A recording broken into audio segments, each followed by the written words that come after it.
Assalamualaikum warahmatullahi wabarakatuh. Perkenalkan, nama saya Salsabila Maharani, Standbook A40123115 Prodi PGSD kelas C. Di sini saya akan mempresentasikan hasil dari materi saya, yaitu mengenai penerapan pendekatan inquiry dalam pembelajaran IPA di kelas 4 sekolah dasar. Baik, langsung saja kita masuk pada pengertian pendekatan inquiry.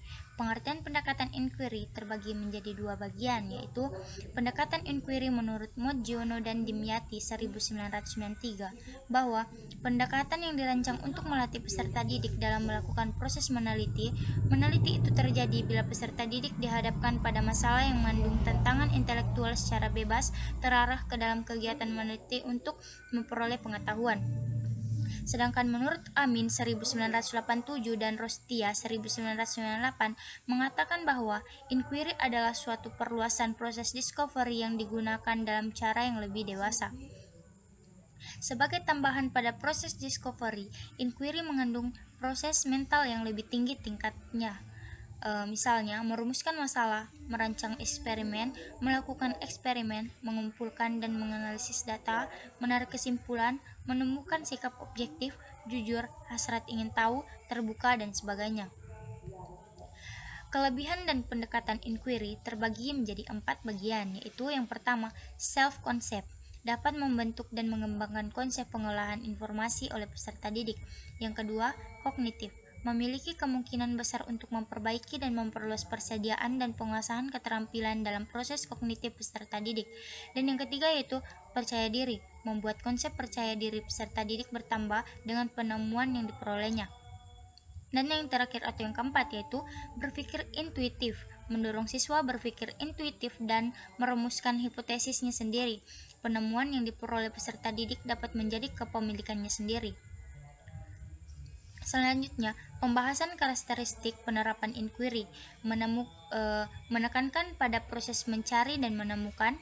Kemudian, pengetahuan dibangun oleh peserta didik melalui proses pencarian, peran guru sebagai fasilitator dan pembimbing peserta didik dalam pembelajaran, dan yang terakhir menekankan pada proses berpikir kritis dan analisis untuk merumuskan kesimpulan.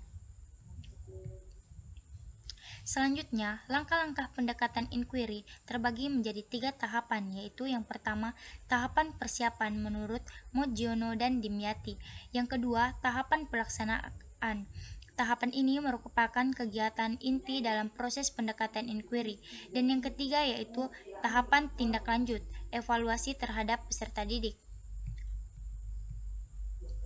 Dalam pembelajaran dengan pendekatan inquiry ini, peserta didik akan dihadapkan pada suatu permasalahan yang harus diamati, dipelajari, dan dicermati, yang pada akhirnya dapat meningkatkan pemahaman konsep mata kuliah dalam kegiatan pembelajaran.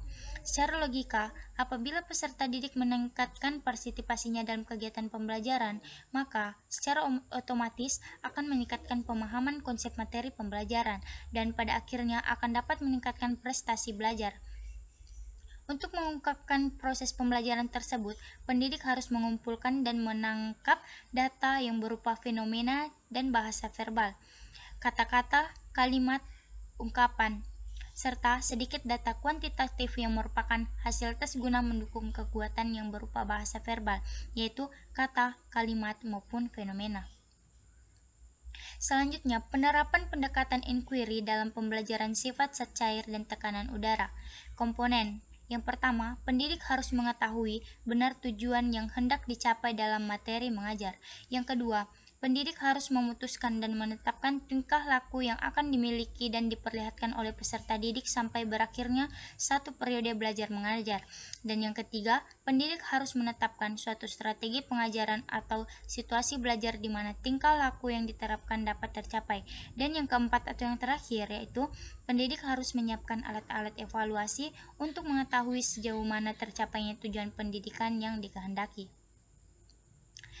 Dan dalam pelaksanaan kegiatan pembelajaran IPA mengenai sifat cair dan tekanan udara dengan menggunakan pendekatan inquiry melalui 3 tahapan, Hamalik 2004. Tahapan yang pertama yaitu tahapan persiapan atau kegiatan awal.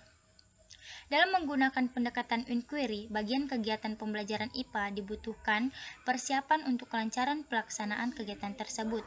Terlebih dahulu, pendidik menyiapkan alat dan bahan untuk penelitian, menyiapkan kondisi kelas agar pembelajaran dapat berlangsung dengan lancar, mengambil absen peserta didik dan persepsi dan dengan menanyakan pembelajaran lalu.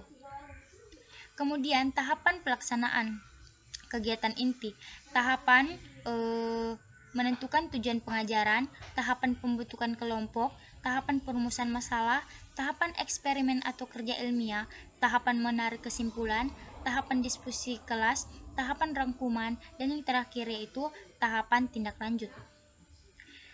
Dan tahapan yang ketiga yaitu tahap akhir atau kegiatan akhir. Pada tahap ini, pendidik bersama peserta didik menyimpulkan pembelajaran. Di samping itu, pendidik juga melakukan evaluasi hasil belajar berupa tes dan lembar soal. Dengan pendekatan inquiry ini, hasil pembelajaran peserta didik akan dapat tercapai dengan efektif karena peserta didik akan bertindak langsung sebagai pelaku yang aktif dan kreatif. Dalam hal ini, peserta didik juga akan belajar bagaimana memelihara kesatuan kelompok, menanggapi pendapat orang lain, dan bagaimana mengambil keputusan yang tepat terhadap suatu masalah serta mencari solusinya. Kesimpulannya itu, penerapan pendekatan inquiry adalah pendekatan yang cocok dilaksanakan oleh pendidik dalam pembelajaran IPA, karena di mana peserta didik menjadi lebih aktif dalam melakukan proses penelitian terhadap suatu objek di bawah bimbingan pendidik supaya terciptanya suasana belajar yang aktif dan bermakna. Pembelajaran dapat dilakukan dengan sistematis, yaitu melakukan observasi, bertanya, mengajukan hipotesis, pengumpulan data, pengajuan hipotesis, sampai pada kesimpulan. Dalam praktik pembelajaran, pada dasarnya, pendekatan inquiry adalah menggunakan pendekatan konstruktivistik di mana setiap peserta didik sebagai subjek belajar dibebaskan untuk menciptakan makna dan pengertian baru berdasarkan interaksi antara apa yang telah dimiliki, diketahui, dipercayai dengan fenomena, ide, atau informasi yang dipelajari. Baik, sekian hasil presentasi dari saya, kurang dan lebihnya mohon dimaafkan. Assalamualaikum warahmatullahi wabarakatuh.